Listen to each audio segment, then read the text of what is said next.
Today's topic of our discussion is crucial conversation, and I did not do any formal preparation for this topic because I wanted to keep it as organic as possible, and it is not. It should not be just a monologue. I would like to keep it as an open discussion forum.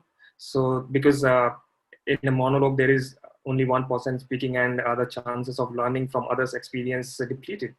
So I would urge others to step in whenever they feel like, and share their ideas, what they feel about it.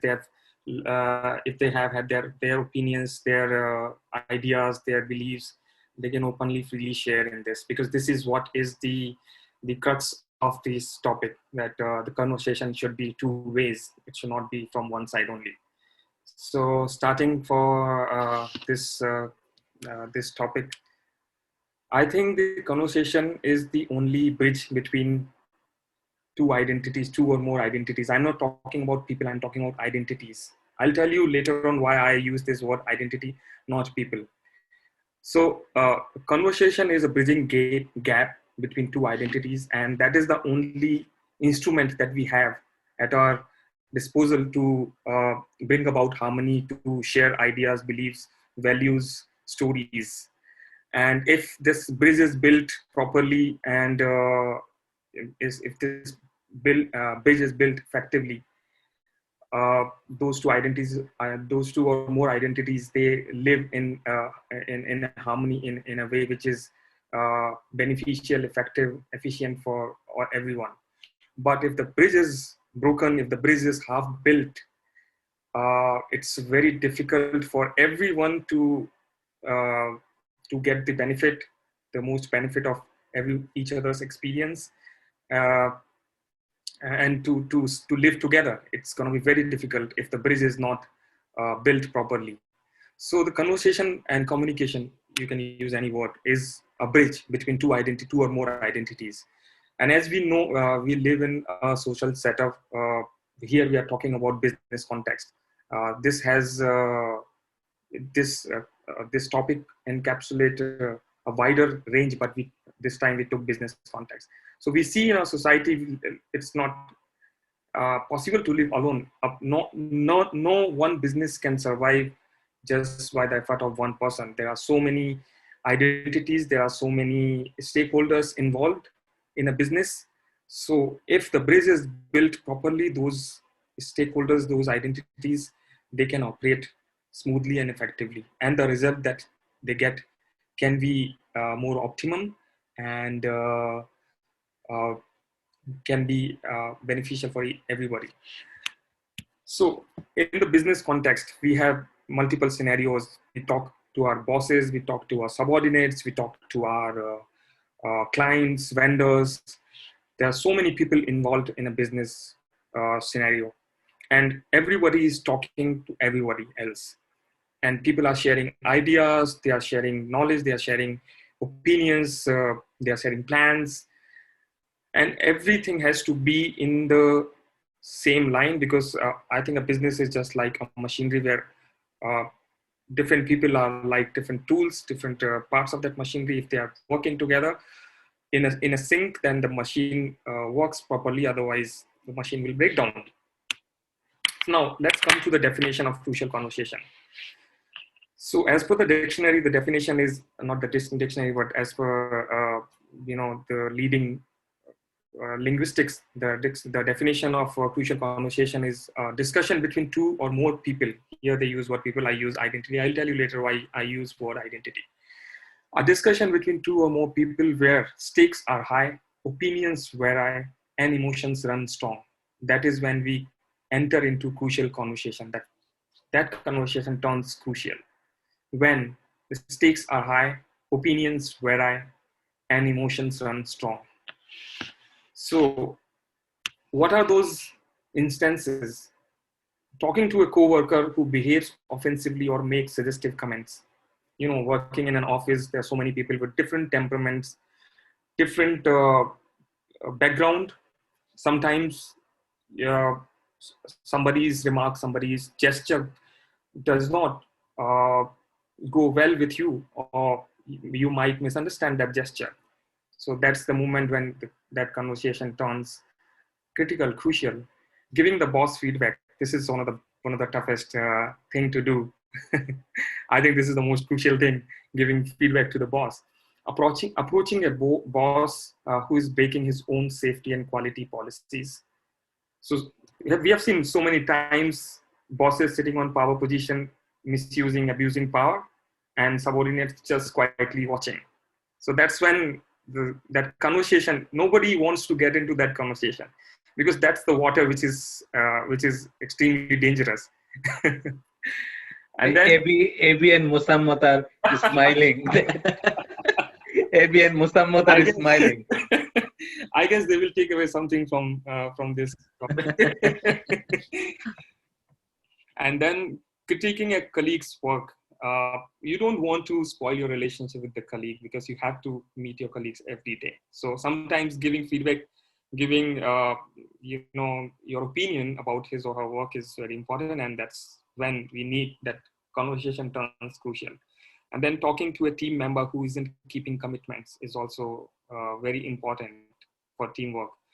And talking to a colleague who is hoarding information on resources, sometimes we need to blow a whistle. That time, a lot of time, 90% time, people refrain from talking about things which are going wrong in an organization, and they don't want to have that conversation. Giving an unfavorable performance review. This is for the bosses. So a lot of times, bosses are they don't. It's very difficult for them to find a good way to give constructive feedback to their subordinates. So then that conversation turns little crucial for them. And then talking to a coworker who about a personal hygiene problem. This is a day-to-day thing which sometimes we find it difficult to talk about. And last but not the least, this is just to add little humor to this little serious conversation, which is asking in-laws to quit interfering. This was not a part of business, but I just wanted to add this, because our subsequent episodes in this series of crucial conversation going to be our relationship with our friends, society, people we meet, our relatives, and our spouses. So this is going to be our next topic after this. That's why I added this point, just to give it a little buzz. Now coming to next thing, how do we typically handle crucial conversation? How 99% of people, not 100%, I think I've added that one point also, where those 1% who are who we can say are efficient enough to handle a crucial conversation. So these three ways. One is, if the moment we find that a conversation is going to turn crucial, I'm sorry, maximum people do not want to take that, I would say, an opportunity to get into that conversation. So they tend to flight. We call it fight and flight, because this is what the primitive instinct when you get into any danger. So a lot of people tend to fly away. They don't want to get into that conversation. They just want to avoid that conversation, because they don't want to be in that uncomfortable situation where they have to share something which the other person may not like. Second way, there are a lot of people who, when they face the situation of crucial conversation, they handle them poorly. They react in a manner which is not social. They react in a manner which may hurt people, which may hurt relationship, which may hurt decision making. One which is only 1% people who are efficient enough to handle a crucial conversation, we can face them and handle them well. So this is what we are going to learn from this. I would say from this conversation, not a presentation, but a conversation and discussion, how to handle those crucial conversations so effectively and efficiently that it's a win-win situation for everyone, not only person who we are communicating, but also for us. So now coming to next point, what are the benefits of learning these skills, these tools, these methods of communication? Kickstart your career. Somebody who has this ability to communicate in any set of environment can definitely be an asset for an organization. So learning to these tools, these methods would definitely kickstart your career. Next, improve your organization. Working in an organization, you know, being around people of different opinion, different mindset, having these skills and tools at hand will definitely improve the relationship, the overall teamwork, and the result.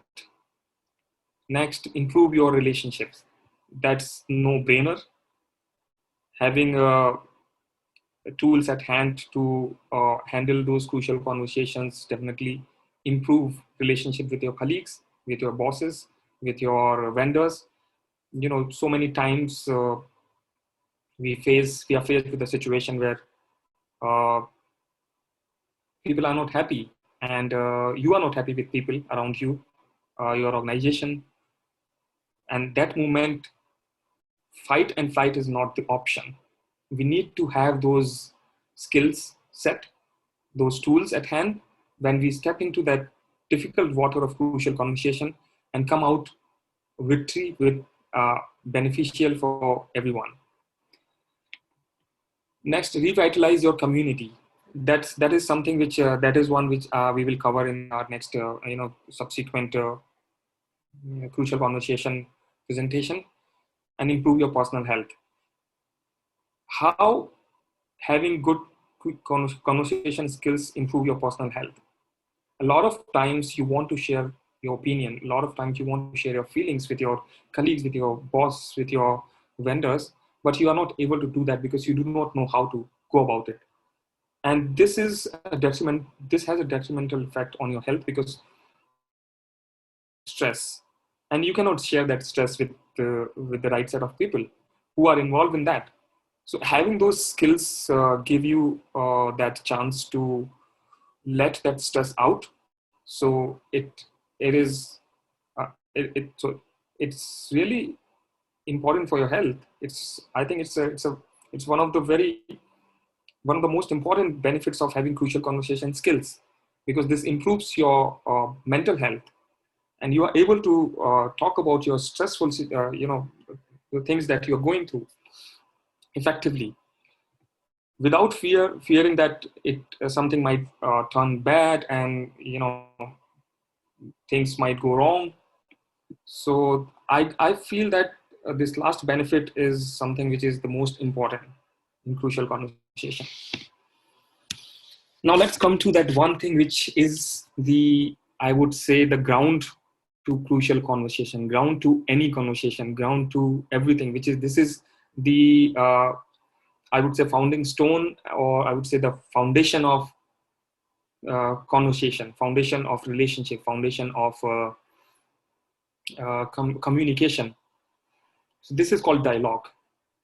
So the dictionary meaning of dialogue is a free flow of meaning between two or more people. That's the meaning of dialogue.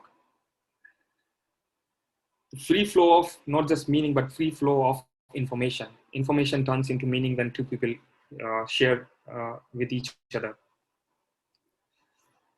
When people openly and honestly express their opinion, share their feelings, and articulate their theories, that's when we call it dialogue. They willingly and capably share their views, even when their ideas are controversial or unpopular.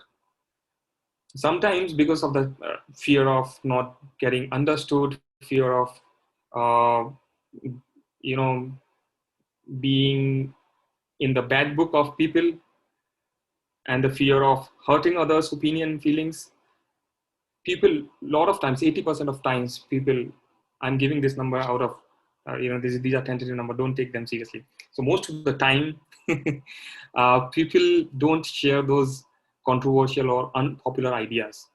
But I think those controversial and unpopular ideas are the ones which make all the difference, because we all want to follow familiar things. It's very easy, very comfortable to go with the crowd, but it takes a lot of courage, it takes a lot of understanding, and takes a great skill to be able to share ideas which are not so popular.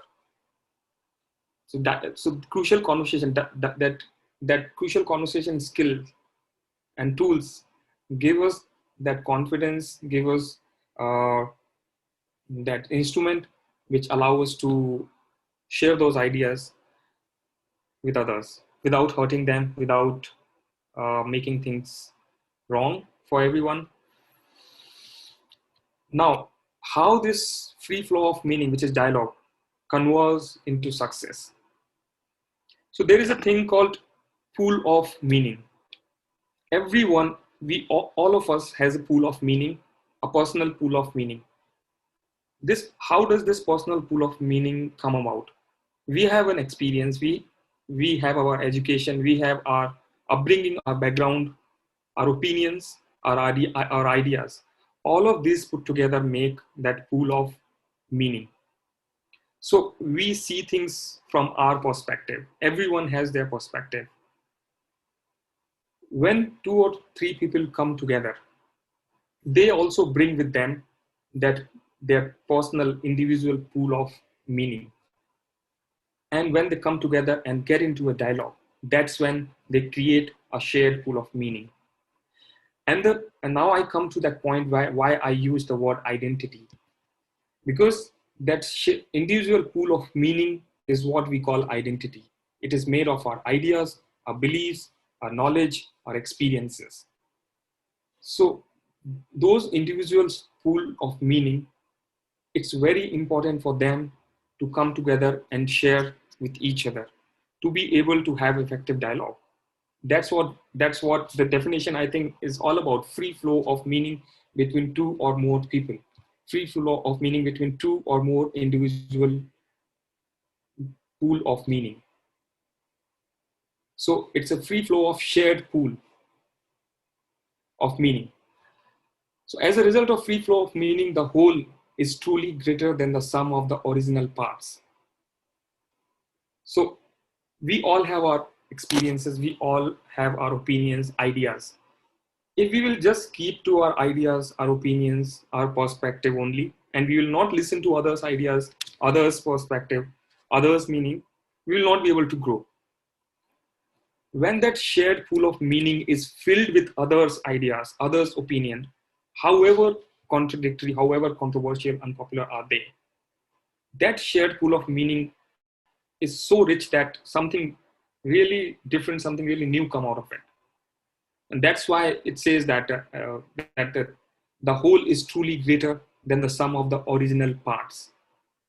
So when that shared pool of meaning is truly and freely filled with meanings, individual meanings, that's when we get the real, something really valuable and new coming out of it. Now, how does this shared pool of meaning, this dialogue foundation look like? This is the dialogue model, and we can see here this shared pool of shared meaning. So we can see on the one hand, there is me and others. So I see things, I hear things, I tell myself a story, and based on that story, I feel things and I act. So everybody does the same. They see, hear things, they tell a story to themselves based on what they see or hear, and they feel based on the story, and what they feel turns into an action. So if you can see here, it's very important for people to feel safe when they get into a dialogue, when they come onto that plane of that foundation of dialogue. If they are not feeling safe, they will not be able to enter with that free flow of meaning that we talked about. They will not share their ideas, their beliefs, their opinions freely, and their individual pool of meaning will not enter into shared pool. So either they will go into silence, as we can see in the model. So what would happen in the silence? Either they will withdraw, They will completely withdraw from that dialogue, or they avoid the dialogue, or they mask. Masking means they would not share the authentic, the real meaning as it is. They will mask it, they will sugarcoat it, because they are scared. They are not feeling safe. They are feeling that because they do not have that skill to share their meanings effectively, so that it does not misunderstood. It is not misunderstood, and uh, they don't feel that they might hurt somebody. So, and the second thing that people do, they get into violence when they feel unsafe, when they feel that whatever they are saying, whatever they are expressing is is attacking their identity. That's why I use that word identity. They get into that attacking mode, and there are three things you can see here: controlling, labeling, and attacking. So either they try to control people, they try to force their opinion on others, they try to contrast, they try to compete with others, try to defeat others ideas and opinions, or they try to label people that, oh, you are this, you are that, and and and and because of that, the meaning that they want to share, it takes a wrong path.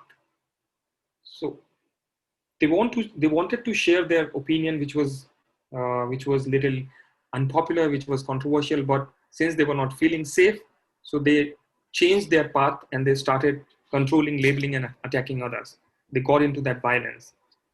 Yeah, yes, Saket. I think thank you for that. I think Ali Reza has a question. Yeah. Yeah, thank you very much. Actually, I have a couple of questions about this model. One Yes. of them is that whether the uh, size of the circles proportionate to the what usually happens. I mean that the pole of the shared meaning is quite small, then safety surrounding it and the silence and violence actually are much bigger. So I think that it is not proportionate to what will happen, or it may be just a general model. Not I say that it would be variable according to the amount of the dialogue that were going on and the pool of the shared meaning. Am I right? So yeah. So what I understand from this model is that once it has nothing to do with that the size of the model, but once you create a safety, which is very important. First, people go into silence or violence. You have to create a safety, which we will learn in our subsequent uh, chapters or episodes. How do we create safety and how people come back to shared pool of meaning? The size has nothing to do with that model. It is just for illustration. Yeah. Okay. Yeah, I understood your point. Yeah. My next question is that we sometimes face a situation which we call a passive-aggressive approach. And in that passive-aggressive approach, there might be silence, there might be even agreement, but it conveys some kind of violence. So do you have any idea of how these situations should be handled when we have this crucial dialogue? I got your point 100%. So we have 7 tools to handle crucial conversation, and there is one last eighth tool which deals with subtle things. Sometimes people are so subtle in their silence and violence that it's very difficult to draw the line whether it is silence or violence. I understand your point completely. Yeah. So we will go through that point as well once we are done with our 7.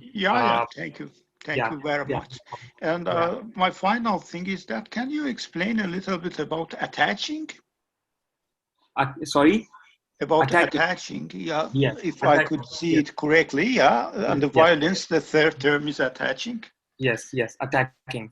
So attacking. Okay, I got it. Sorry, my eyes are not good, so I thought it was attaching. Yeah, attacking goes okay. I got it. Okay, thank you very much. Sorry for my mistake. I can give example one by one. I can give example for Yeah. all these things. No, I didn't saw it correctly because it was quite small on my screen. So I see attacking, but I thought that I'm seeing attaching. And then I said, okay, how attaching can come with violence? Thank you very much. No problem. Those were really beautiful questions. And I forgot to share something which I thought that I would share before I start the presentation. Thank you so much for bringing me back to those points that I wrote on my diary, but I didn't share with you guys. You are very welcome, and thank you very much. No problem. So, so there are two things which are really at the core of this particular model, this particular theory, or we would say this particular these particular skills, which I would say is the root for everything, for the root for all of this that we are talking about. That is observation. Observation, attention, awareness, you can call it anything. So whatever the skills, the tools that we are going to talk about, has this root, observation, which is the crux of everything. And there is second thing which is going to kickstart this observation in a particular direction. That is questioning. And I don't know the name of a gentleman who asked me question, but he really drove this conversation onto the right path, because I wanted to start my presentation, this discussion with these two very, very important tools, observation and questioning. So observation is a ground, basically. It's an open ground. I would say it's the most powerful ground and the most free ground. And this is where all new things take birth. And this is where it's a power. I would say it's a superpower. Observation is a superpower. But if observation is tinted, if it is colored with your personal opinion, with our personal opinion, our personal belief, it's contaminated. That field is contaminated. Then it's not a real observation. So, how do we use this superpower, this field, free field, to bring about something really effective, something which works for everyone? Is through questioning. Questioning is questions. A question is, it works as a tool. It works as an anchor. It's an anchor. It gives a direction to that observation. There is a very very nice book called A More Beautiful Question, and you must have heard about Socrates. And there is a method, Socrates method. So his method was to ask question, and he would ask question until he reaches to the final point, which the final truth. So every model, every tool that we are going to talk about in this series of discussion, that crucial conversation discussion, has these two roots: observation and questioning, triggering that observation. Basically, question is a trigger. Every question works as a trigger. A question, it creates a vacuum in that field of observation, which sucks the meaning, which sucks the answers, the truth into it. So we are going to use these two powers, which is observation and questioning, and they really help us in devising these tools of conversations. Let's come to those tools that we are I'm not gonna go into depth in each and every tool, because they will take a lot of time. I will just touch upon them one by one, and things that we are going to talk about in our coming whenever I get chance to present them. So I hope that we have fairly understood the meaning and importance of dialogue. If anybody has any question on that, I would be happy to answer before we move forward to our next part of the presentation, which is talking about tools. Anybody has any question on that, or anybody want me to go in depth in any part of the presentation that I have given so far?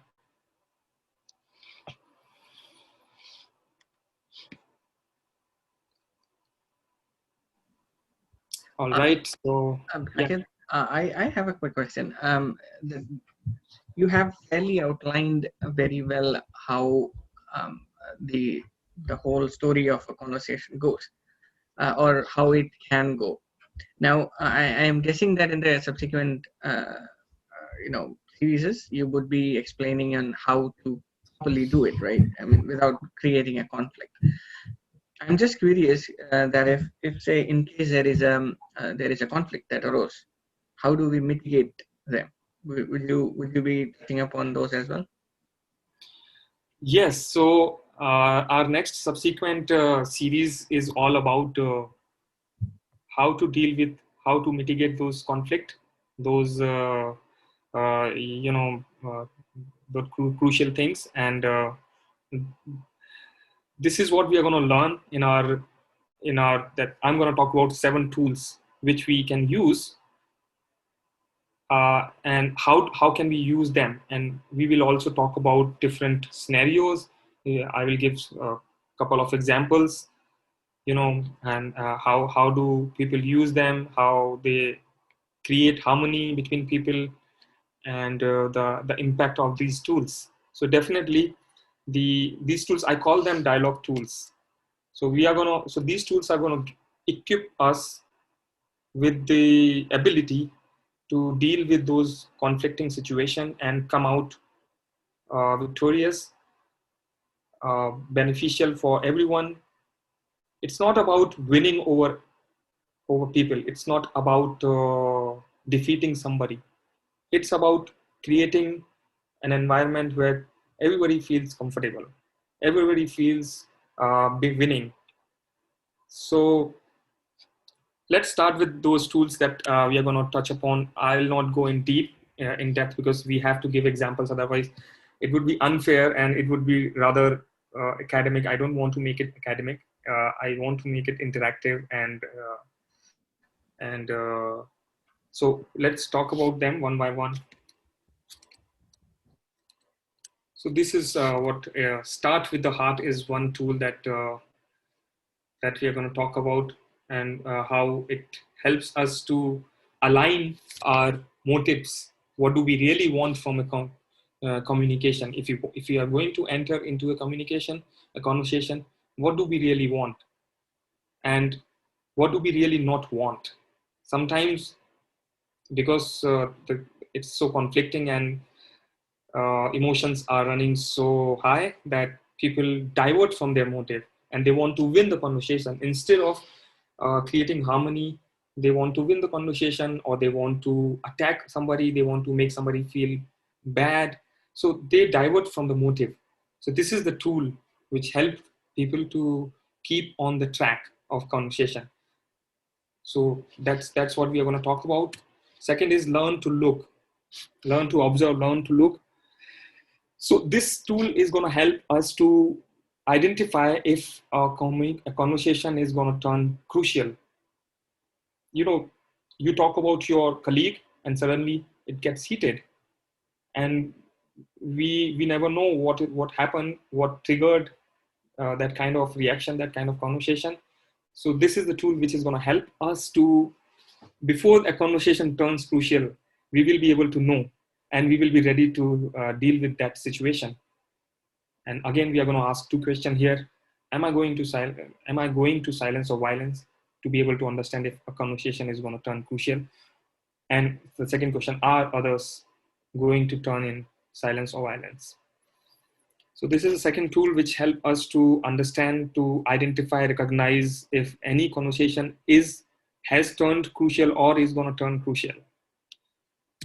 Next is make it safe. If a conversation has already turned crucial and we see that people are either avoiding or they are being hostile, then how to deal with that? This is the tool that is going to help us. it tells us, it gives us the ability to deal with that. So we're going to ask these crucial questions in that. Why is safety at risk? Have I established mutual purpose? We are talking about mutual purpose and mutual respect, which is a very important aspect in any conversation. And then what will I do to build safety again, so that that shared pool again start filling with the meanings. Next, master my story is the tool which tells us about our reactions are. So this is all about understanding. So what do I understand from what others say? This is all about working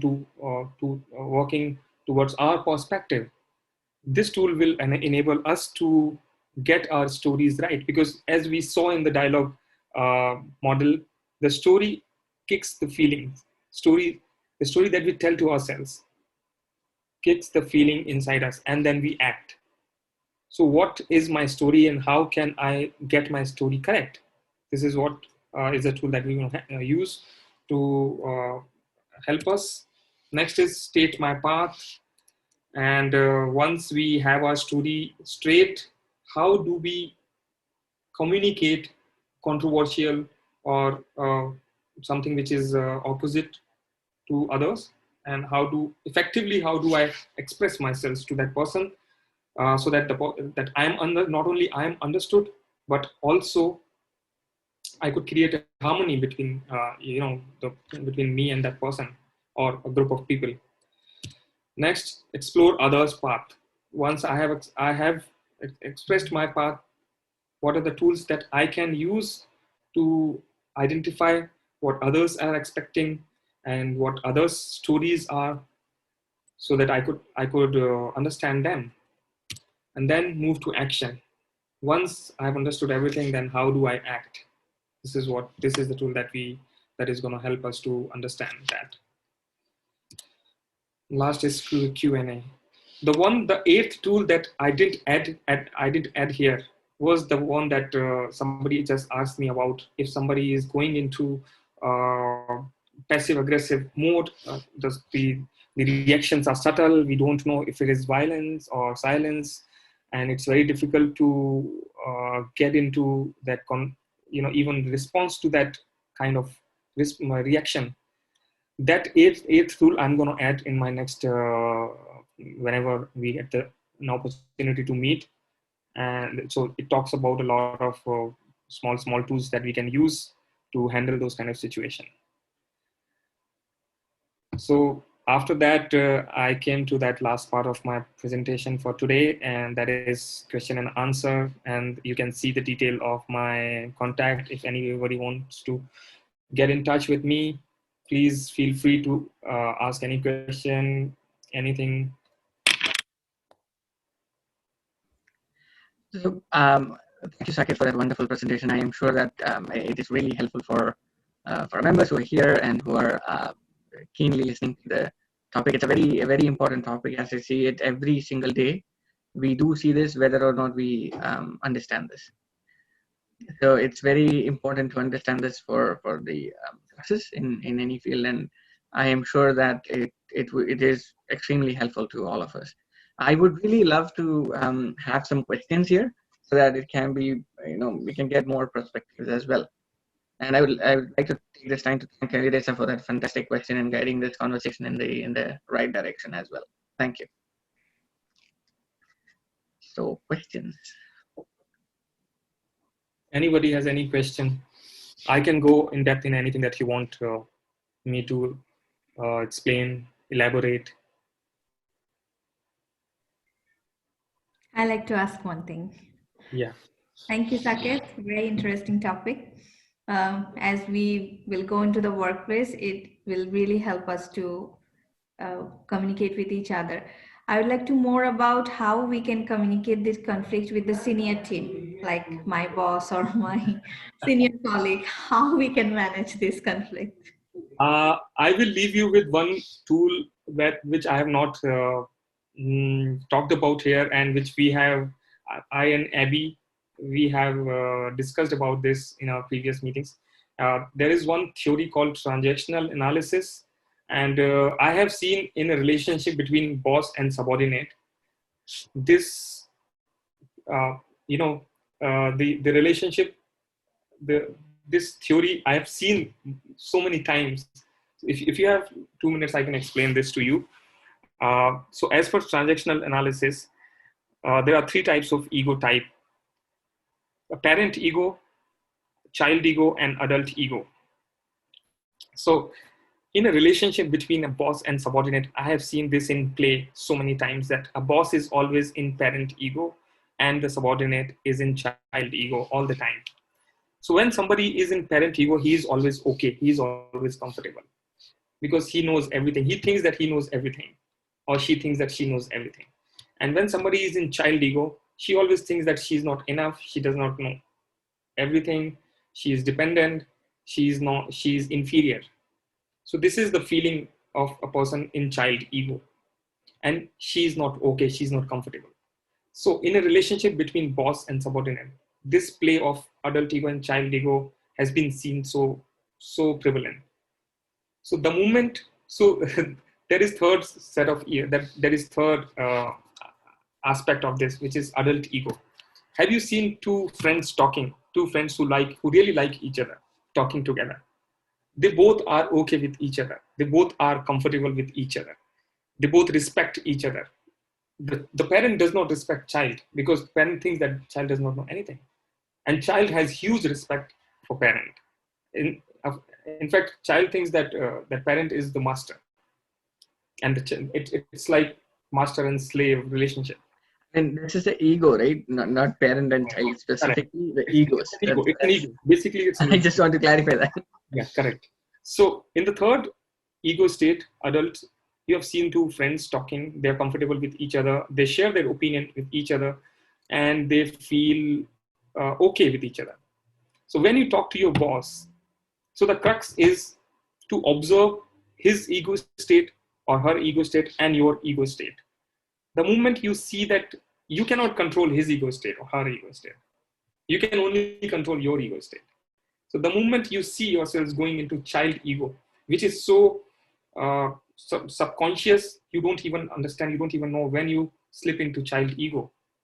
So you have to be very observant towards your ego state. The moment you catch yourself, you have to catch yourself. That's it. You don't have to put too much effort. You just have to catch yourself to slip into ego state. The moment you catch yourself, just step up to adult ego. Don't go into parent ego. Just step up to adult ego. Start assertive language. You know, the way 2 friends talk, because we are adult. The moment you step up to adult ego, automatically, subconsciously, your boss will come down to adult ego, and he will start respecting you. He will start listening to you, and you will feel okay. You will feel comfortable. So that's the tool that I have always used, and I've been successful. I have got so much respect from my seniors, from my colleagues, from my vendors, my clients, even, you know, a customer and a salesperson relationship. Customer always feels at a power position, superior position, but it doesn't mean that we have to slip into, you know, child ego. I always talk to customer like I'm an adult, and he tries to suppress me, tries to dominate me, but I stick to my adult ego all the time. I make sure that I'm into adult ego. I will not slip into child ego. And he has to give me that respect because of that. Because it's all subconscious. This all goes into that subconscious level. He will not realize that I just need to be aware of my ego state. That's it. That is the only crux. And I need to stay in adult ego all the time. So that's what I would suggest you to do. I just want to add something here. When Saket says this, we did not discuss what Saket is doing at this point. Saket is one of the most successful associates with Rogers now here. So when he says the adult ego thing works, it works. Yeah, so I have so many examples from my personal life, from corporate. Like very recently, I do not want to give the detail of that, but it has turned out very positively in my favor because I stepped up. I didn't give in to adult ego and somebody's suppression, and I came out victorious because of that. And at the end of the day, it makes you feel good. It is very important for your personal, your mental health, to be able to feel worthy, to be able to feel understood and heard. Thank you for the question. Thank you, Saket, for explaining. Good to know.